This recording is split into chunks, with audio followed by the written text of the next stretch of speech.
On a grey, motionless morning, a wealthy man drives to an abandoned shed at the edge of his rural property. Beside him, an obedient German shepherd follows quietly, alert. Without a word, the man opens a deep pit and throws in a metal box along with the dog. In silence, scorpions emerge from the stones and swarm around the grave. The next day, a one-year-old baby crawls out of the house and into the shed, toward that same pit. Sitting among scorpions, he stares at the disturbed earth.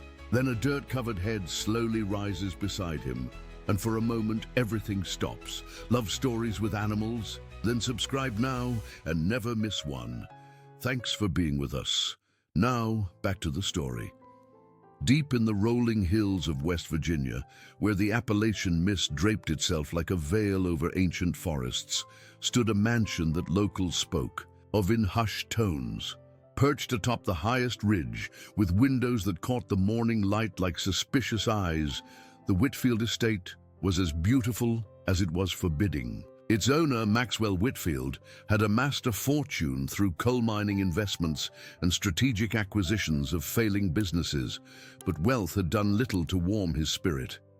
The 50-acre property lay secluded behind wrought iron gates that rarely opened. Visitors were scarce, and the few staff members who maintained the sprawling grounds and the imposing three-story mansion moved through their duties like ghosts, careful not to disturb the heavy silence that hung over everything.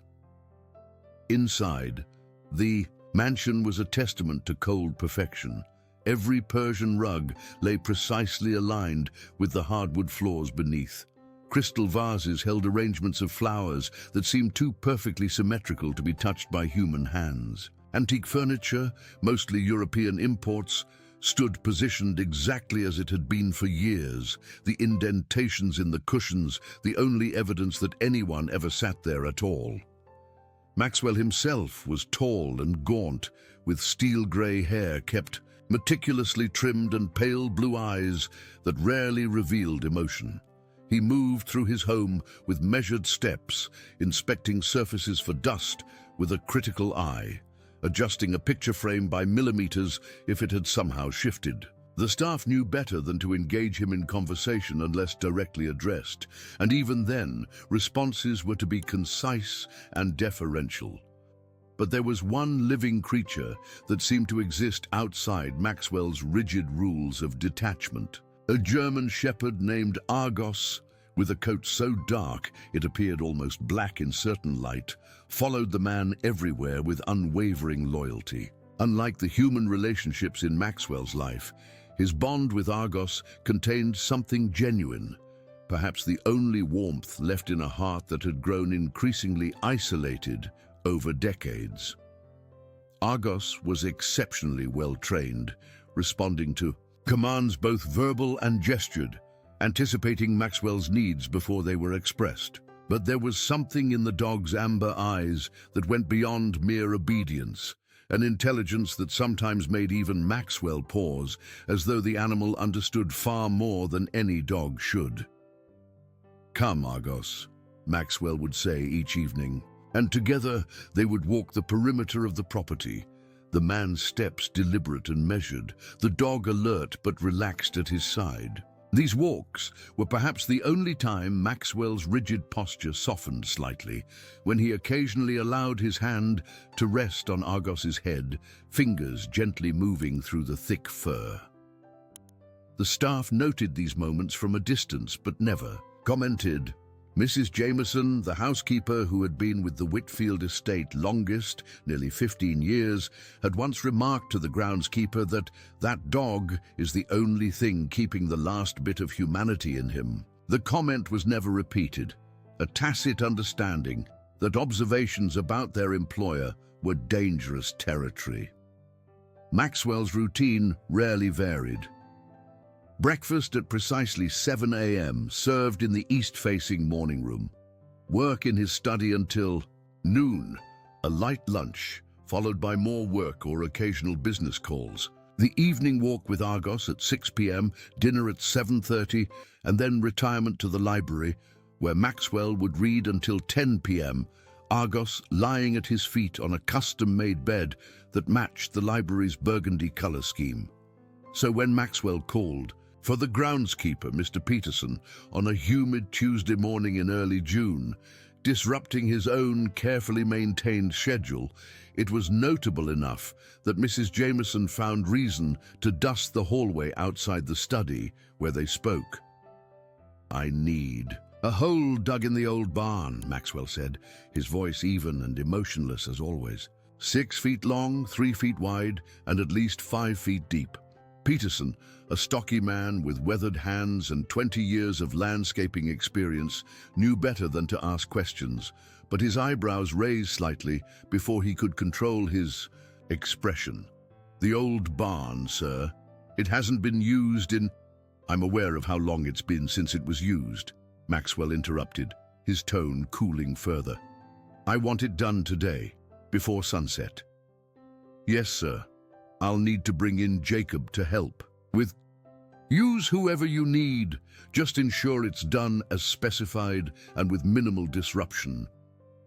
Peterson nodded, already calculating the manpower needed for such a task in the compacted dirt floor of the old barn, which had stood unused for at least 3 decades. It was the original structure on the property, predating even the main house, built by Maxwell's father when the family first acquired the land in the 1940s. As Peterson left to gather his tools and assistance, he couldn't help but notice Argos watching him from his position beside Maxwell's desk. The dog's intelligent eyes followed him with an intensity that seemed almost human, and Peterson felt an inexplicable chill run down his spine. Throughout the day, as Peterson and 2 other groundskeepers labored in the stifling heat of the old barn, digging through hard-packed earth, Argos remained unusually restless. The dog paced the main house, moving from window to window, his attention fixed on the distant barn. At one point, Mrs. Jameson found him standing at the back door, a low whine emanating from his throat, a sound she had never heard from the usually stoic animal. "What's got into you today?" she murmured, reaching down to pat his head. Argos allowed the touch, but remained tense, his eyes never leaving the path that led to the barn. By late afternoon, as the summer sun began its slow descent toward the horizon, casting long shadows across the manicured lawns, Peterson reported to Maxwell that the task was complete. 6 feet by 3 and 5 feet deep as requested, sir," he said, standing at the entrance to the study, his clothes stained with sweat and dirt, despite his attempt to clean up before the report.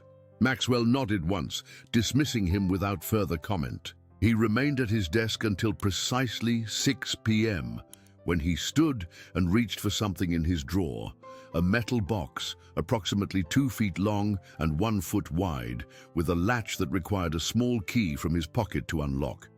He checked its contents briefly, closed it again, and tucked it under his arm. "Argos," he called, his voice betraying no emotion. "Come." The German shepherd approached, eyes fixed on his master's face with unusual intensity. For just a moment, so brief that anyone observing might have imagined it, Maxwell's hand trembled as he reached down to attach a leash to Argos's collar, something he rarely did on their property. Together, they walked toward the old barn, Maxwell's pace measured as always, though perhaps a touch slower than usual. The setting sun cast their elongated shadows ahead of them, stretching toward the weathered structure, like portents of what was to come. Mrs. Jameson watched from an upstairs window, an uneasy feeling settling in her stomach as the figures of man and dog disappeared into the barn's dark interior. She remained there, dust cloth forgotten in her hand, waiting for them to emerge. But as twilight deepened into dusk, only one figure returned to the house. Maxwell Whitfield, alone, his face impassive as ever, the metal box no longer under his arm. Of Argos, there was no sign. The days following Argos's disappearance brought a strange stillness to the Whitfield estate. Maxwell maintained his routine with mechanical precision, but the absence of the German Shepherd at his side created a void that seemed to expand through the corridors of the mansion.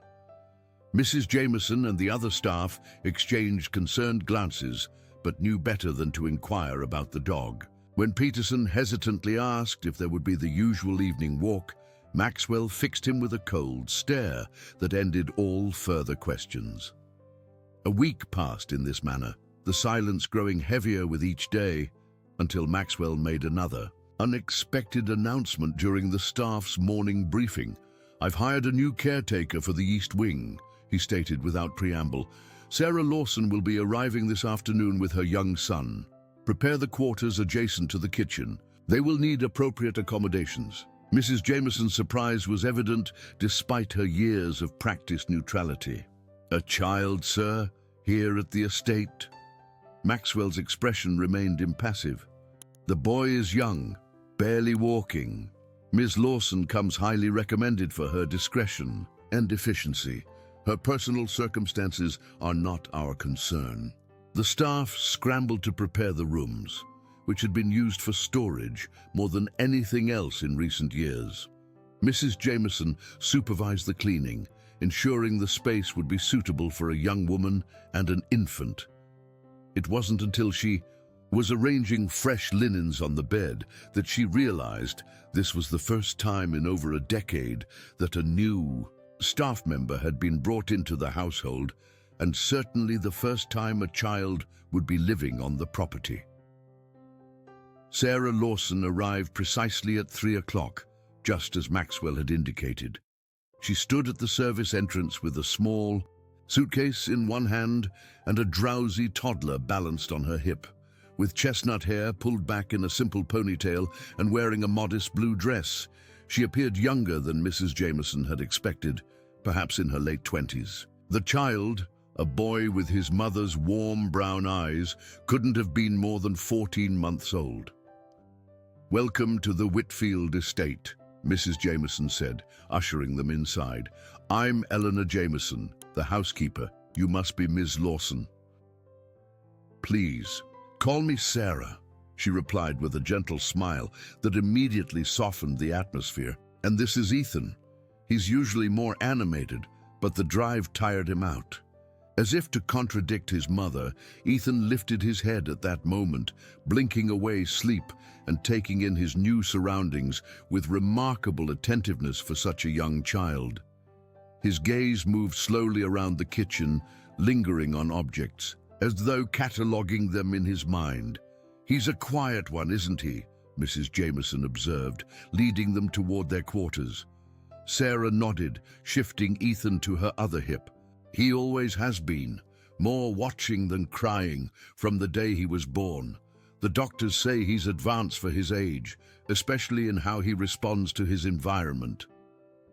There was something in her tone, a protective pride mixed with what might have been concern, that made Mrs. Jameson glance at her more closely. But she simply smiled and continued the tour, explaining Sarah's duties as caretaker for the East Wing, which included managing the cleaning schedule for the rarely used guest rooms, overseeing the maintenance of the antiques and artwork in that section, and assisting Mrs. Jameson with various household tasks.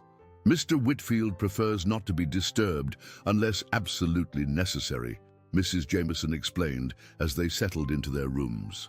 "He takes his meals at precise times and expects the household to run smoothly without his intervention." Sarah nodded, setting Ethan down on a small playmat she had unpacked. "I understand. My previous employer had similar preferences. Ethan is very good at keeping himself occupied quietly." As if to demonstrate, the toddler was already exploring his surroundings with methodical curiosity, touching different textures and objects with deliberate focus. Mrs. Jameson noticed that he didn't babble or make the typical noises one would expect from a child his age. Instead, he moved with an almost deliberate carefulness, his expressions changing subtly as he encountered new sensations. "He's a special little one," Mrs. Jameson commented. Sarah's eyes softened as she watched her son. "Yes, he is," He sees and thinks differently, I think, feels things more deeply. The first few days of Sarah and Ethan's residence at the Whitfield estate passed without incident. Sarah proved to be an excellent worker, efficient, thorough, and remarkably intuitive about what needed to be done. Ethan, as promised, was a quiet presence, content to play in the small garden outside the kitchen while his mother worked, or to explore the rooms of the East Wing under her watchful eye. Maxwell Whitfield remained largely absent, sequestered in his study or taking solitary walks around the property. If he was aware of the child's presence, he gave no indication. Mrs. Jameson observed that he seemed even more withdrawn than usual, sometimes standing at the windows of his study for hours, gazing in the direction of the old barn with an unreadable expression. It was on the 5th day after their arrival that Mrs. Jameson noticed something unusual about Ethan's behavior. The toddler had been sitting on the kitchen floor, playing with wooden spoons Mrs. Jameson had given him, when he suddenly became very still. His head tilted slightly, as though listening to a distant sound, and then he turned to look directly at the back door, the one that led to the path toward the old barn. "What is it, sweetheart?" Mrs. Jameson asked, kneeling beside him. Ethan didn't respond. His eyes remained fixed on the door with an intensity that seemed impossible for a child so young. After a long moment, he returned to his play, but occasionally glanced back toward the door with the same focused expression.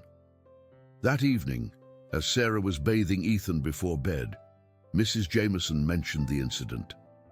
"It was the strangest thing," she said, folding laundry nearby, almost as if he heard something calling to him. Sarah's hands paused briefly in the soapy water. "He does that sometimes. Gets these feelings, I suppose you could call them.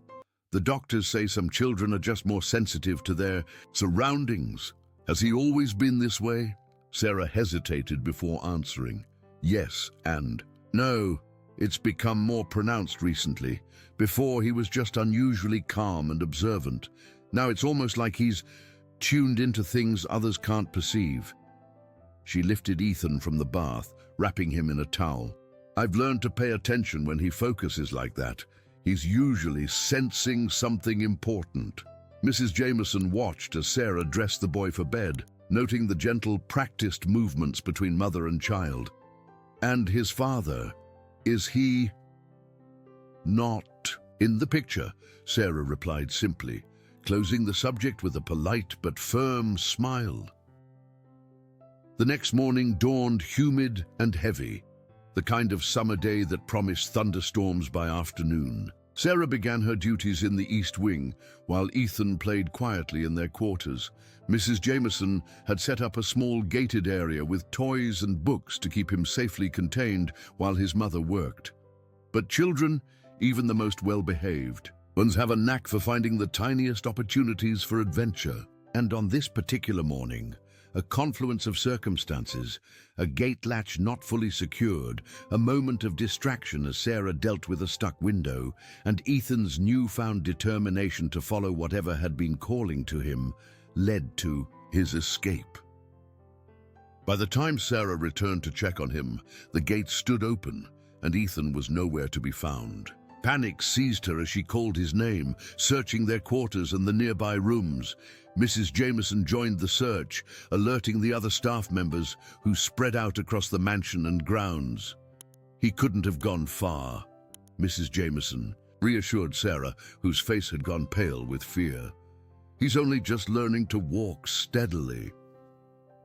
But as minutes stretched into a half hour with no sign of the toddler, even Mrs. Jameson's calm began to fracture. It was Peterson who suggested checking the outbuildings, the gardening sheds, the old greenhouse, and finally the barn. "I can't imagine he'd make it all the way out there," he said, "but we should check everywhere." Sarah nodded already, moving toward the door. "He's more capable than he looks, and determined when something catches his interest." They rushed down the path toward the old barn, calling Ethan's name. The structure loomed ahead, its weathered wood darkened by the approaching storm clouds. As they drew closer, Sarah suddenly broke into a run, a mother's intuition driving her forward with a certainty that transcended logic. She reached the barn's entrance, pushing open the heavy wooden door. Sunlight fell in dusty shafts through gaps in the roof, illuminating the interior in patches of golden light amid deep shadows. For a moment, Sarah saw nothing as her eyes adjusted to the dimness. Then she heard it, a soft, delighted gurgle, the unmistakable sound of her son. "Ethan!" Sarah cried out, rushing forward into the dimness of the barn. Mrs. Jameson and Peterson followed close behind, their eyes straining to see through the shadows. What they witnessed stopped them in their tracks. There, in a shaft of dusty sunlight that pierced through the barn's worn roof, sat Ethan. The toddler was perched on the hard-packed earth, surrounded by a circle of scorpions, at least a dozen of the creatures, their segmented bodies gleaming dully, tails arched but strangely. Motionless, one had even crawled onto Ethan's small shoulder, its pincers open but unmoving, as though frozen in time. "Don't move," Peterson whispered, his voice tight with fear. "Those are Appalachian bark scorpions. Their sting won't kill, but it's powerful, enough to send a grown man to the hospital." Sarah stood paralyzed, her maternal instinct to rush to her child warring with the knowledge that any sudden movement might provoke the scorpions to attack. Ethan, however, seemed completely unconcerned. He sat calmly, occasionally reaching out with a pudgy finger to touch the ground near one of the creatures, which would skitter slightly away but make no aggressive move. "He's not afraid," Mrs. Jameson whispered in amazement, "and they're not attacking."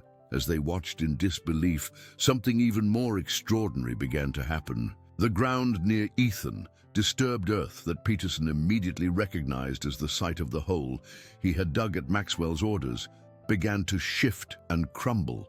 Small cascades of dirt tumbled away as something pushed up from below. The scorpions scattered to the edges of the circle but didn't flee entirely, as though witnessing a spectacle they too had been waiting for. A dark shape emerged slowly from the earth. First a dirt-covered snout, then a head with closed eyes, and finally, the powerful shoulders of a German shepherd. Argos, whom everyone had presumed gone, pulled himself from the ground with what seemed like the last of his strength. His once glossy coat was matted with dirt and what looked like dried blood.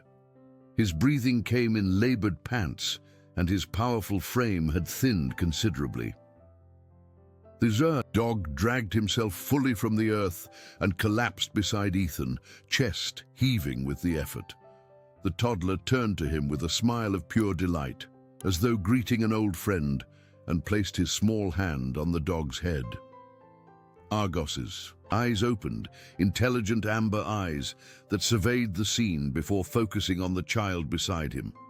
With what seemed like tremendous effort, the German shepherd lifted his head and gently nudged Ethan's arm with his snout. "Good Lord," Peterson breathed, crossing himself instinctively. He was buried alive in there, for a week. Sarah finally broke free from her paralysis and rushed forward, heedless of the scorpions, which parted like a wave before her. She scooped Ethan into her arms, checking him frantically for stings or injuries, but finding none. The scorpion that had been on his shoulder dropped harmlessly to the ground, scuttling away to join its fellows, which were now retreating into the shadows of the barn. "He's fine," she said, voice trembling with relief and confusion. "Not a mark on him." Mrs. Jameson approached more cautiously, her eyes fixed on Argos. "That dog should be—" She caught herself, glancing at Ethan. He shouldn't be alive, not after being underground for so long. Argos's eyes never left Ethan, even as Peterson knelt beside him to examine his condition.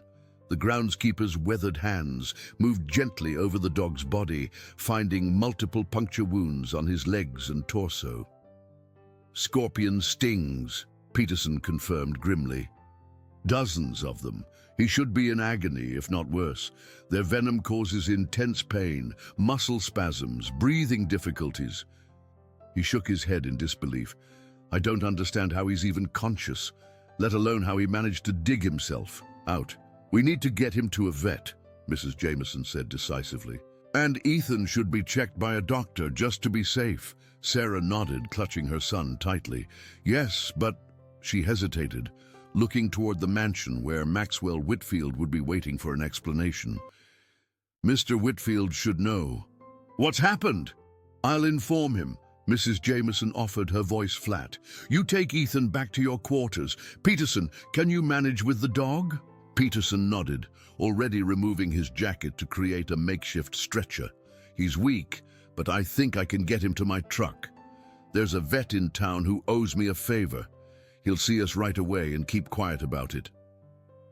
As they made their way back to the house, with Peterson carefully supporting Argos's weakened body, Sarah couldn't help but notice how the dog's eyes remained fixed on Ethan, even in his exhausted state. And more curiously, how Ethan kept turning in her arms to look back at Argos, making small sounds of distress whenever the dog was out of his sight. Inside the mansion, Mrs. Jameson steeled herself before knocking on the door of Maxwell's study. She had served him faithfully for 15 years, had weathered his coldness and demands with professional detachment. But for the first time, she felt something akin to fear as she waited for his acknowledgement. Enter, came the familiar, emotionless voice. Maxwell was standing at the window, back turned to the door, hands clasped behind him in his usual pose. Mrs. Jameson cleared her throat and related the events in the barn as factually as possible, careful to keep any accusation or judgment from her tone. Throughout her account, Maxwell remained motionless, giving no indication of surprise or concern. When she finished, the silence stretched between them, heavy with unspoken questions. Finally he spoke, still facing the window. And the dog, his condition? Weakened, sir. Multiple scorpion stings. Peterson has taken him to the veterinarian in town. Another long pause. I see. And the child is unharmed? Yes, sir. Remarkably so. Maxwell nodded once, a barely perceptible movement. That will be all, Mrs. Jameson. She hesitated, 1,000 questions burning in her mind. How could he be so calm? What had he done to Argos and why? What had just happened in that barn? But years of training held her tongue. She gave a slight bow he couldn't see and turned to leave. Mrs. Jameson, he said as her hand touched the doorknob, I will be taking my meals in my study for the foreseeable future. I do not wish to be disturbed unless absolutely necessary. Yes, sir, she replied, recognizing the dismissal for what it was, a retreat, a pulling away even further from the human connections he had already kept at arm's length.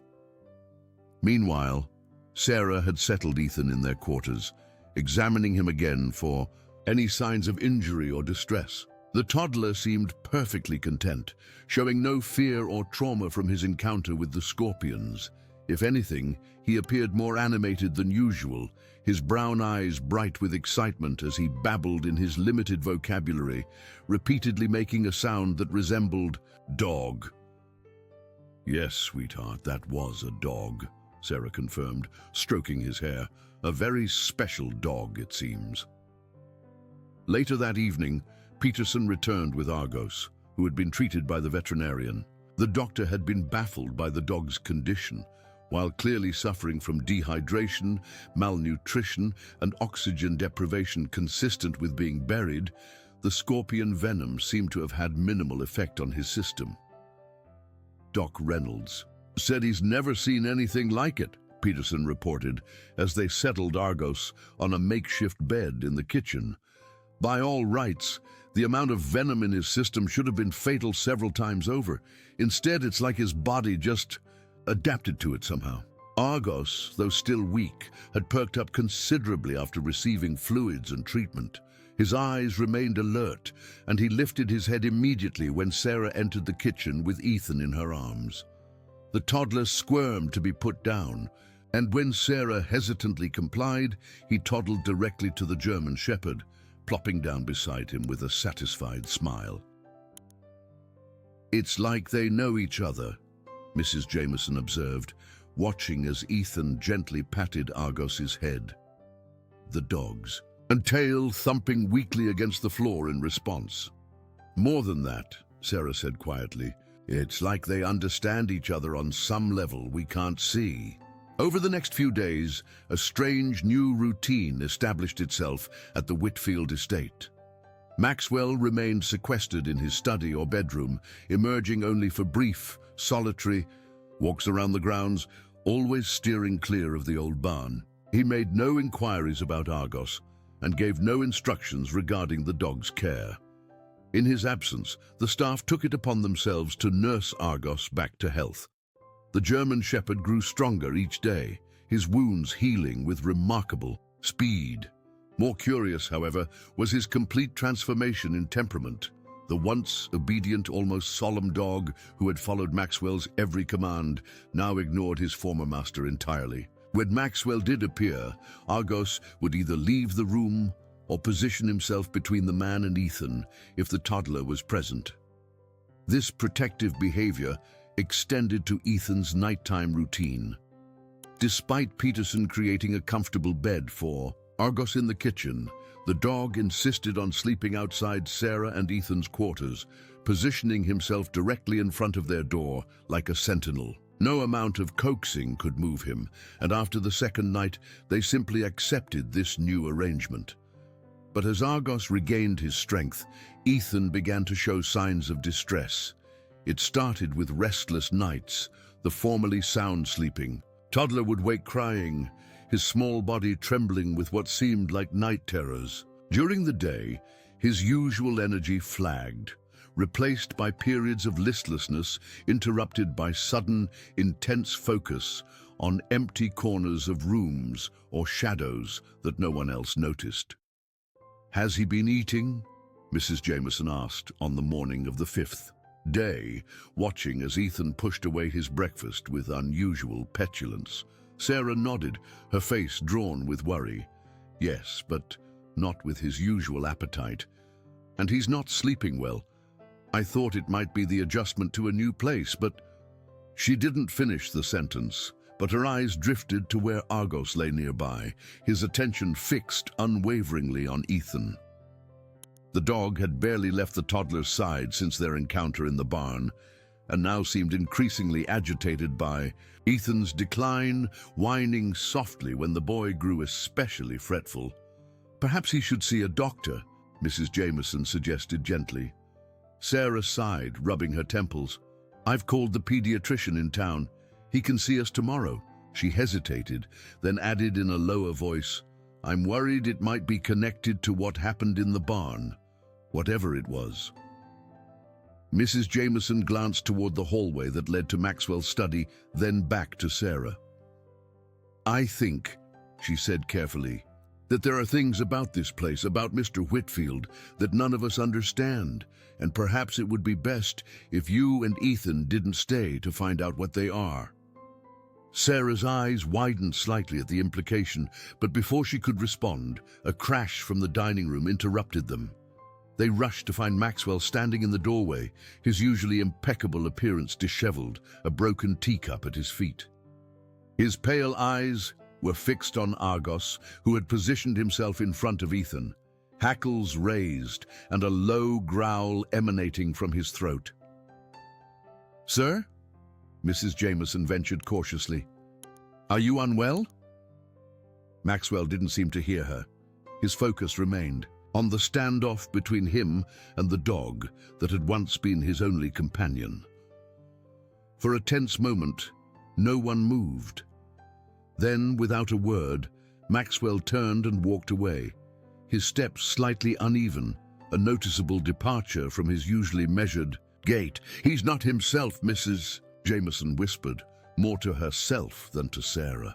Sarah gathered Ethan into her arms, feeling his small body trembling against her chest. Argos pressed close to her side, his protective stance unwavering.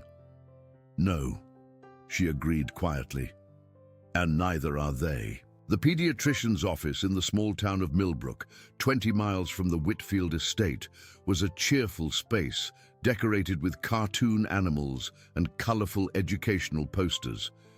It stood in stark contrast to the oppressive atmosphere that had settled over the mansion, and Sarah felt herself exhale fully for the first time in days as she sat in the waiting room with Ethan on her lap. Dr. Keating, a kind-faced woman in her 50s, with prematurely silver hair and gentle hands, examined Ethan thoroughly while asking Sarah a series of standard questions about his eating, sleeping, and behavior. Ethan, usually cooperative during medical appointments, was fussy and distracted, his eyes constantly darting to the window as though searching for something or someone outside. "His physical examination is completely normal," Dr. Keating concluded, reviewing her notes with a slight frown. "No fever, no signs of infection or illness, normal reflexes and responses." She set down her clipboard and regarded Sarah thoughtfully.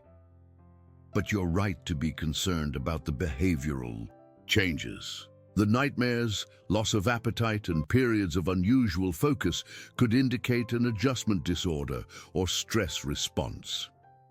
"He's usually so adaptable," Sarah said, smoothing Ethan's hair as he squirmed on her lap. "We've moved before, and he's never reacted this way." Dr. Keating nodded, considering. "Children his age can be sensitive to atmospheres, to tensions between adults or changes in routine.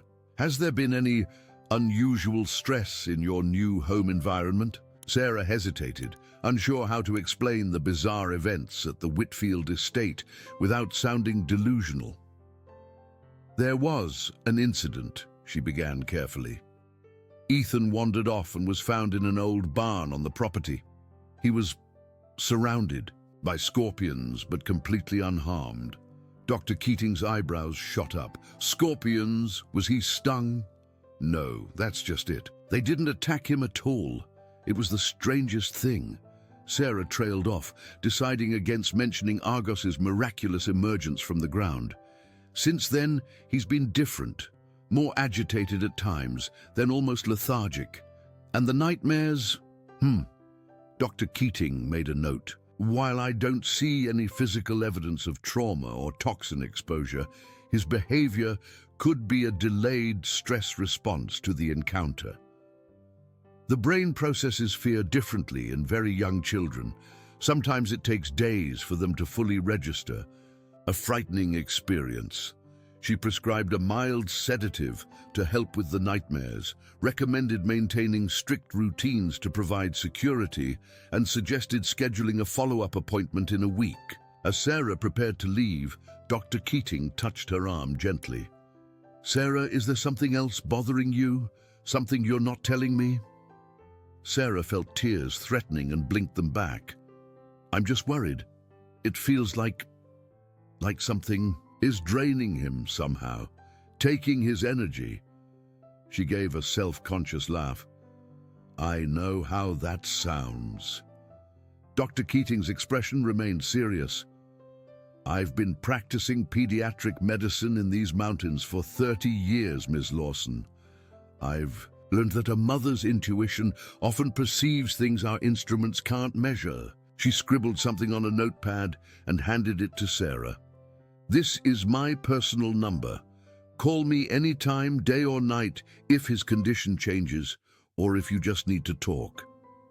Sarah clutched the paper gratefully. "Thank you." The drive back to the Whitfield estate was tense.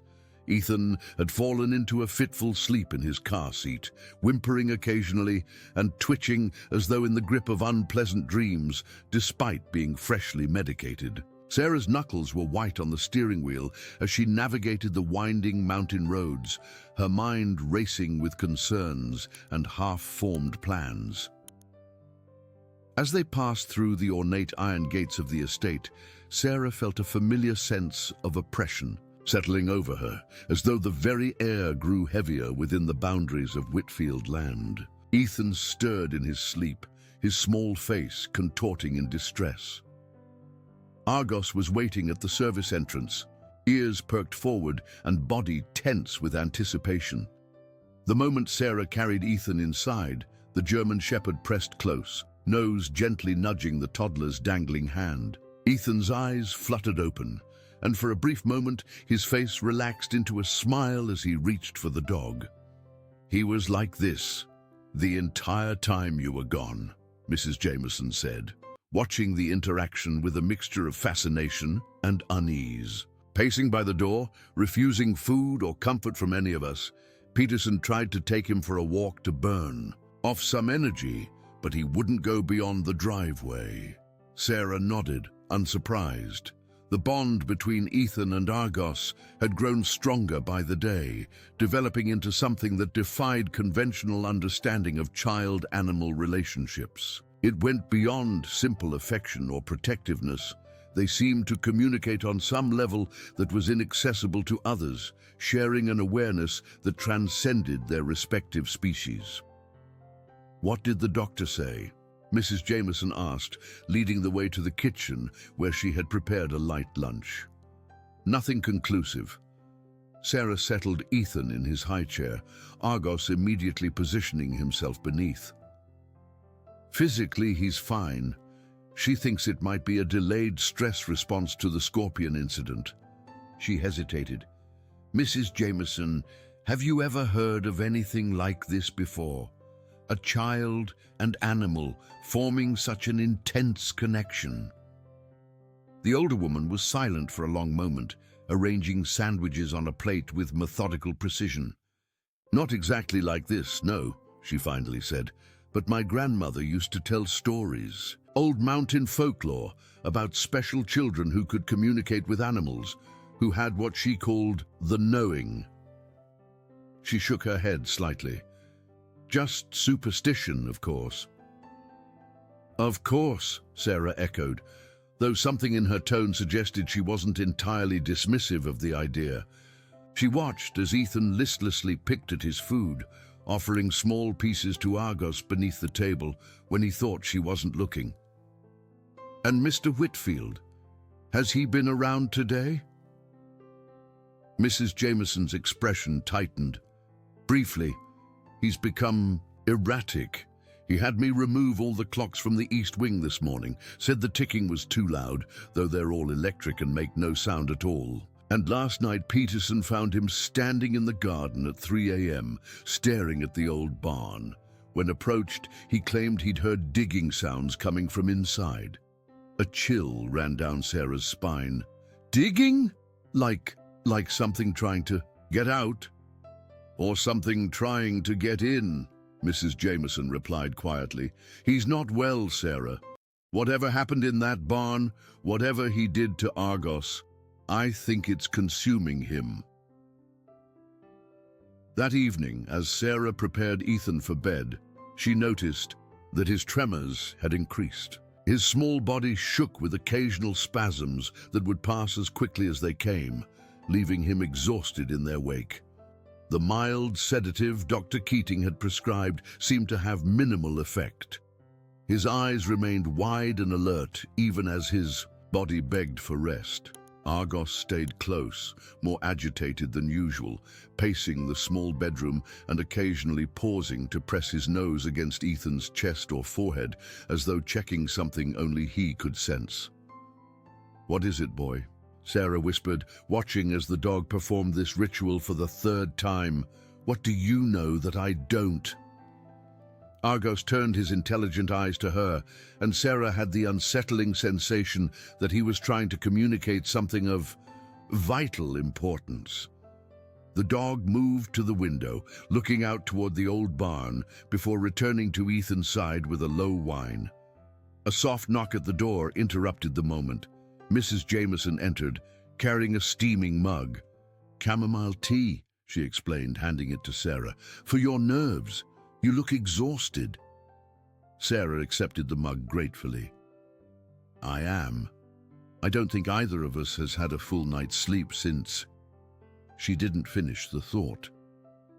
Mrs. Jameson hesitated, then pulled a small object from her pocket, a tarnished silver key. This opens the locked cabinet in the library, she said in a hushed voice. Mr. Whitfield's private collection. I've never looked inside myself, but there might be answers there. About the family, about this place. Sarah stared at the key in surprise. Why are you giving me this? Because something is wrong here, Mrs. Jameson replied simply. And I think you and Ethan are in the middle of it, whether you want to be or not. Knowledge is protection. She glanced at Argos, who had gone still, watching them intently. Once Ethan is asleep, if you can get away, the library is unwatched after 10. After Mrs. Jameson left, Sarah sat beside Ethan's crib, singing softly and stroking his hair until his eyelids finally began to droop. It took nearly an hour for him to succumb to sleep, and even then, his rest was clearly troubled, his small body twitching and his breath coming in uneven gasps. Argos lay at the foot of the crib, alert despite the late hour. Sarah knelt beside him, whispering, "Will you watch over him, just for a little while?" The German shepherd's eyes met hers, and he gave what seemed like a deliberate nod before settling more firmly into his position. Sarah felt a wave of absurd gratitude toward this animal who had become her ally in the increasingly strange circumstances they found themselves in. The mansion was eerily quiet. As Sarah made her way to the library, the key clutched tightly in her hand. The room itself was massive, lined floor to ceiling with leather-bound volumes, many of them first editions or rare collections. The locked cabinet stood in the corner, a beautiful antique piece with carved mahogany doors and brass fittings. The key turned smoothly in the lock, and the doors swung open without a sound. Inside were several leather-bound journals, stacks of yellowed papers, and a collection of small boxes. Sarah selected the most recent-looking journal and opened it to find Maxwell Whitfield's precise handwriting filling the pages. Most entries were mundane: business transactions, weather observations, notes on property maintenance. But as she flipped through, certain passages caught her attention. Third attempt failed. The scorpion venom appears to be rejected by the system after initial acceptance. Must increase dosage gradually. Argos showing remarkable resilience. Blood samples indicate adaptation occurring at cellular level. Compound stable after 72 hours. Theory confirmed. Emotional bond accelerates transfer. Reluctantly must consider alternative host with greater capacity for attachment. Sarah's hands trembled as she read, the clinical coldness of the entries, chilling her more than their content. It became clear that Maxwell had been conducting some kind of experiment with Argos, using scorpion venom for purposes she couldn't fully comprehend. The final entry, dated just before the incident in the barn, was the most disturbing. Final phase begins tonight. Complete integration necessary for preservation. Regrettable but unavoidable sacrifice. If successful, continuation possible through new host.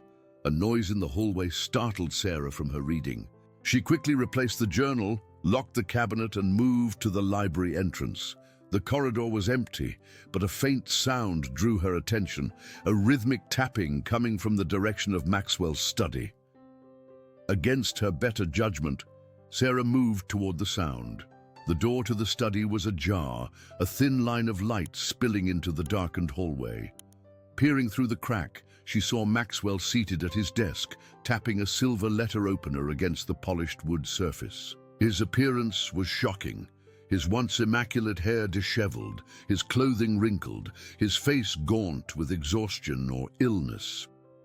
More disturbing was what lay before him on the desk, a collection of small glass vials containing a yellowish liquid, syringes of various sizes, and scientific instruments Sarah didn't recognize. Beside these was a leather-bound book open to a page filled with diagrams of scorpions and what appeared to be chemical formulas.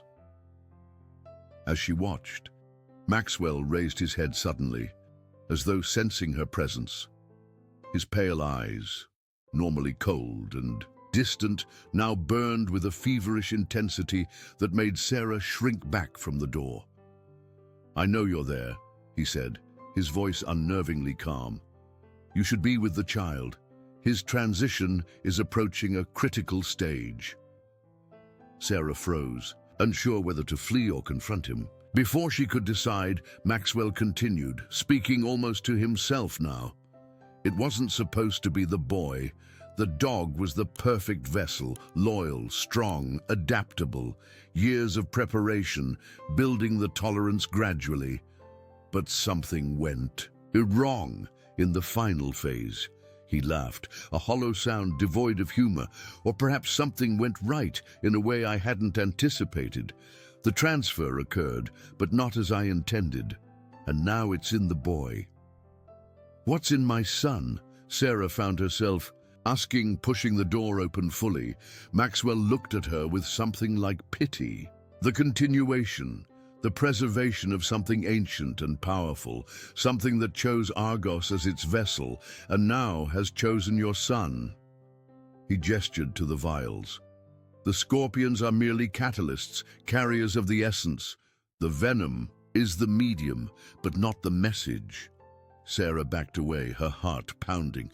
"You're insane." "Perhaps," Maxwell acknowledged with unsettling equanimity. "But I've been watching you, Ms. Lawson. You've seen the connection between the boy and the dog. You've noticed how your son is weakening while Argos grows stronger. What do you think is happening?"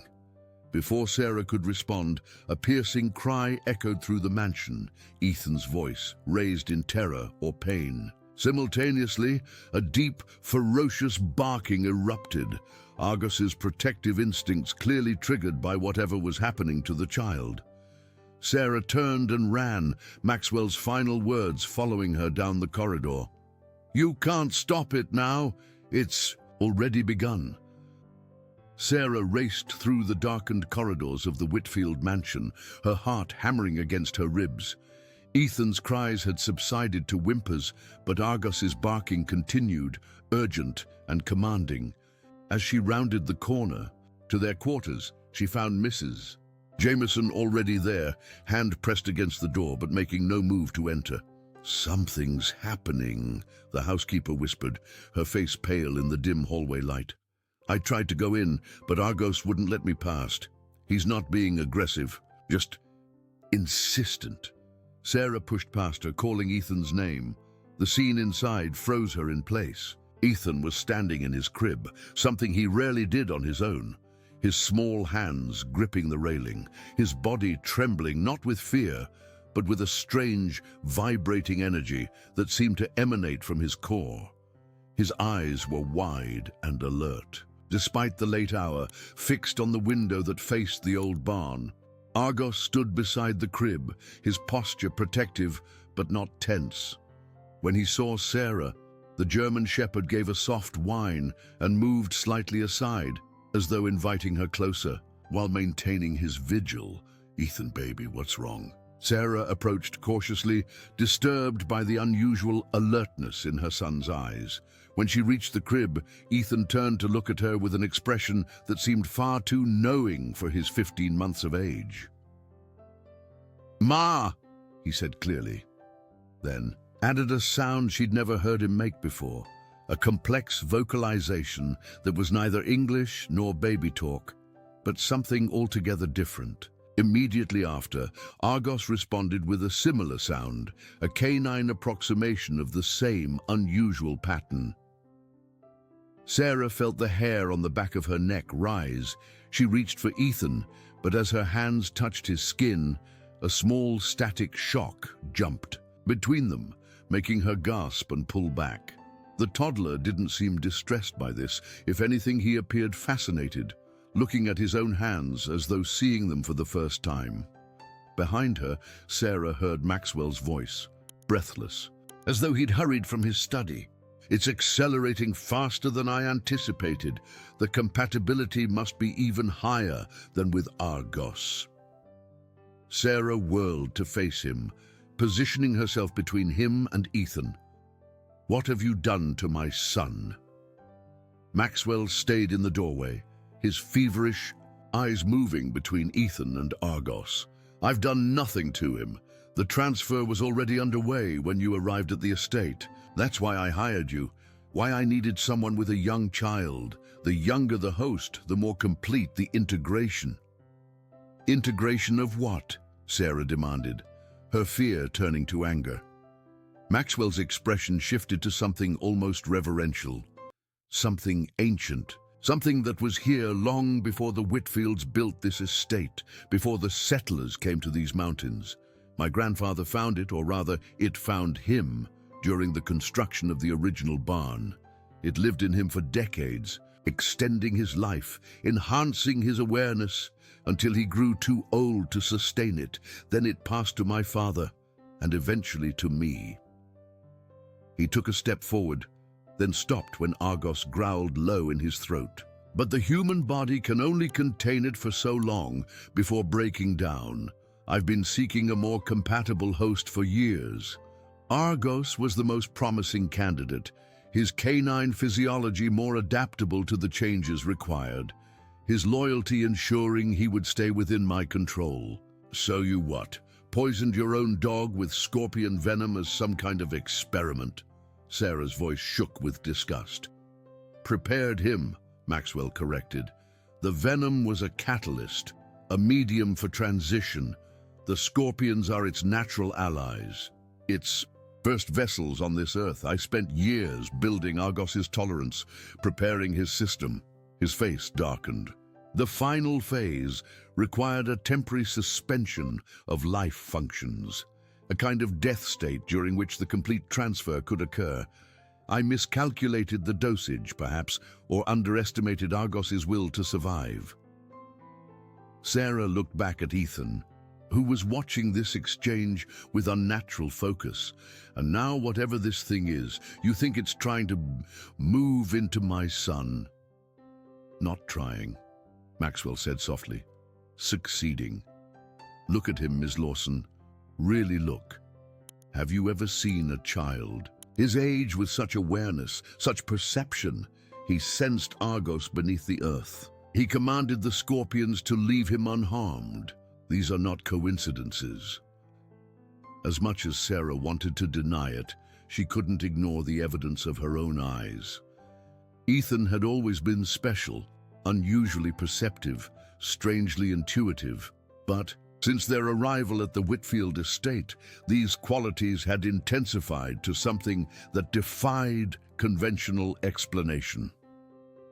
"The process is taxing," Maxwell continued, his clinical tone at odds with the manic gleam in his eyes. "The physical symptoms your son is experiencing, the fatigue, the tremors, the disrupted sleep, these are natural responses to the integration, but they will pass, and what emerges will be extraordinary."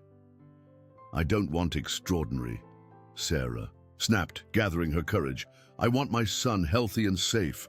Whatever this thing is, whatever you've done, it stops now. We're leaving."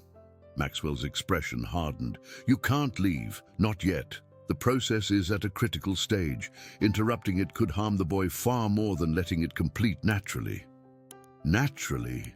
Sarah laughed, bitterly. "There's nothing natural about any of this." "On the contrary," Maxwell countered, "it's the most natural force you'll ever encounter, older than humanity, older than civilization. It doesn't destroy its hosts, Ms. Lawson. It elevates them, enhances them. Your son won't be harmed. He'll be transformed." As they argued, neither adult noticed that Ethan had grown increasingly agitated.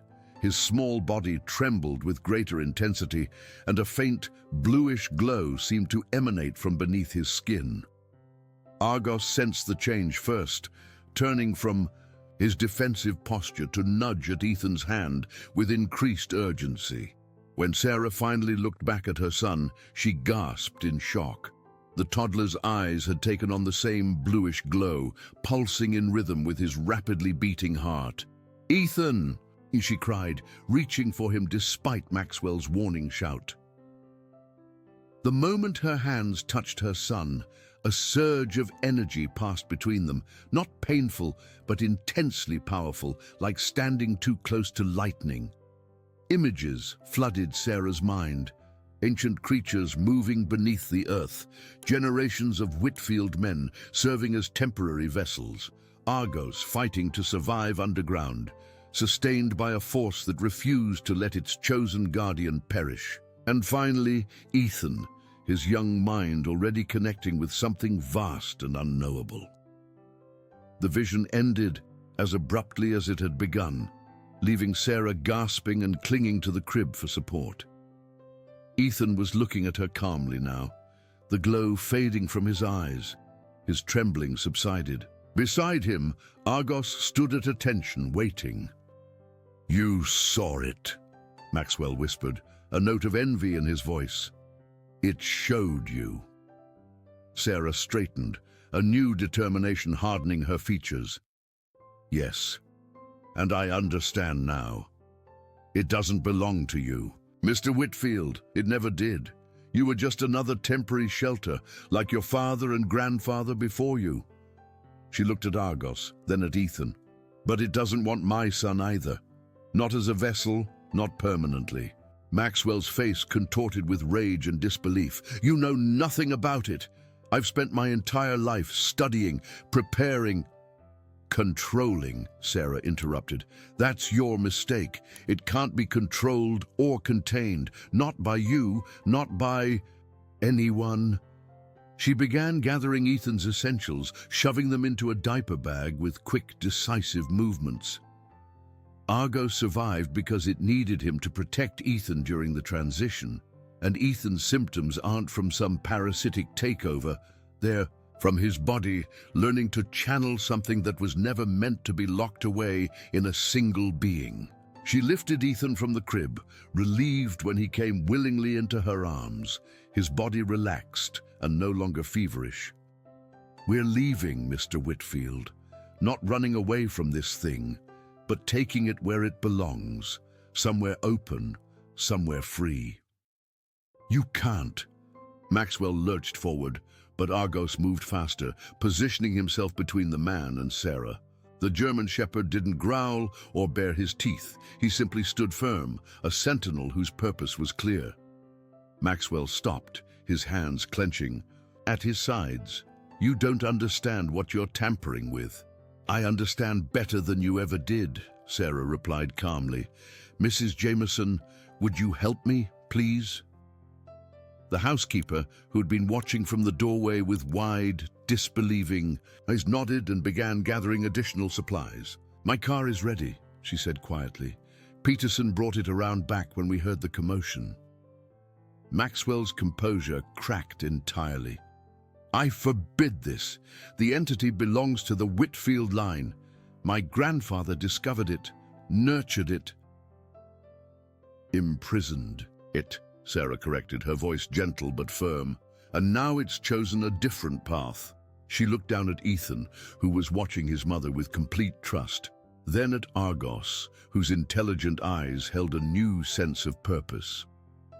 "We'll find a place where it can exist as it should, not locked in a single host, but connected to the natural world it's part of."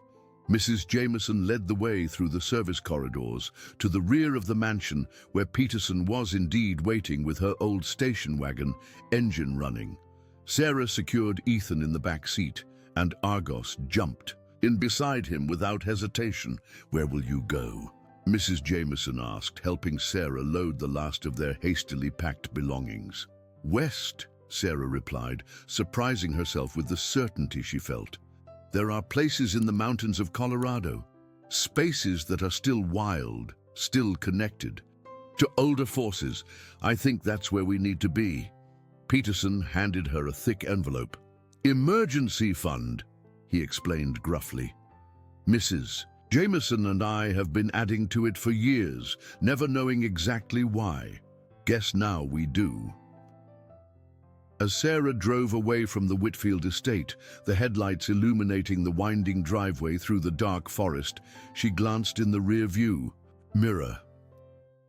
Maxwell stood on the front steps of the mansion, a diminished figure against the imposing facade, watching them leave with a mixture of rage and desperation on his face. For a moment, Sarah felt a flicker of pity for the man who had spent his life trying to possess something that was never meant to be possessed. In the back seat, Ethan had fallen into a peaceful sleep for the first time in weeks, his small chest rising and falling in even breaths.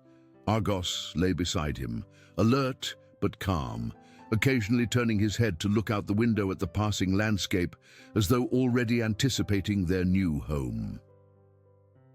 3 months later, a small cabin stood on the edge of a meadow high in the Colorado Rockies. Sarah sat on the porch, watching as Ethan played in the tall grass, Argos never far from his side. The toddler had flourished since their departure from the Whitfield estate, growing stronger and more articulate by the day. His connection with the natural world had only deepened. Wild animals approached him without fear. Plants seemed to turn toward him as he passed, and even the weather appeared to respond to his moods in subtle ways. Argos, too, had transformed. The German shepherd maintained his protective nature, but had developed a newfound playfulness, romping with Ethan through the meadow and teaching him, in their own unique way, to understand the rhythms and languages of the wilderness around them.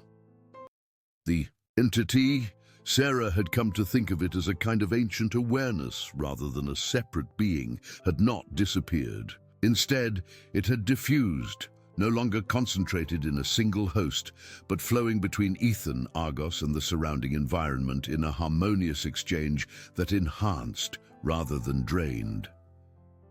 Sometimes in the evening, when the mountain air grew still and the first stars appeared, Sarah could almost sense it herself, a presence both immeasurably old and vibrantly alive, observing the world through countless interconnected perspectives. They received occasional news from Mrs. Jameson, who wrote that Maxwell had withdrawn completely from public life, obsessively excavating various parts of the estate in search of something. The old barn had been demolished, its foundation dug up and examined, but whatever secrets it might have held were long gone. The scorpions, once abundant in that particular structure, had vanished entirely from the property. Sarah never responded to these letters directly, but she kept them in a box beneath her bed, a reminder of the strange journey that had brought them to this peaceful mountain sanctuary. She knew that someday, when Ethan was older, she would need to explain everything: the Whitfield estate, Maxwell's experiments, the ancient awareness that had chosen to share itself with her son rather than be contained by him. But for now, she was content to watch him grow in this place of natural power and beauty, guided by the remarkable bond he shared with Argos. Together, boy and dog moved through the world with a synchronicity that transcended conventional understanding, each enhancing the other's connection to something vast and wonderful that had existed long before human comprehension and would continue long after.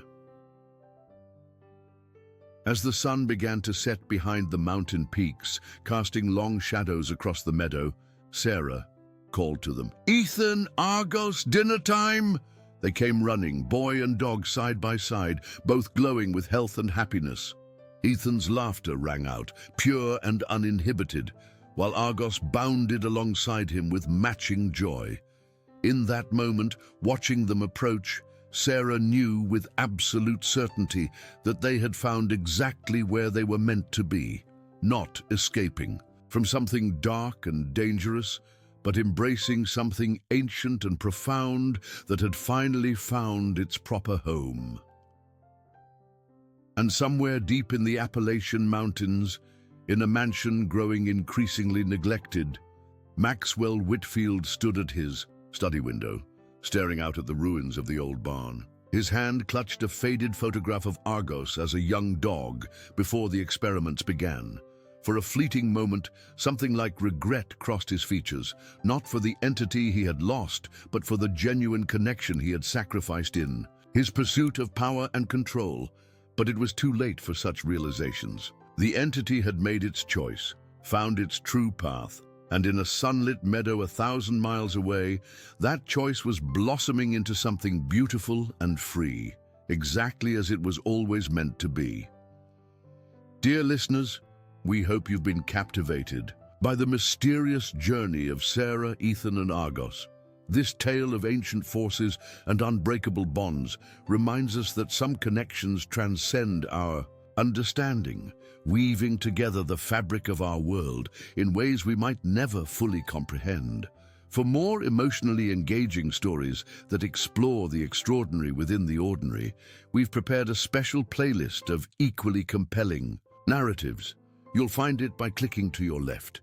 If this story touched your heart, please subscribe to our channel and give this video a thumbs up. Every day, we bring you unique stories that delve into life's complexities and wonders. What did you think about the bond between Ethan and Argos? What ancient force do you believe chose them? Share your thoughts in the comments below. We can't wait to hear your interpretations of this mysterious tale.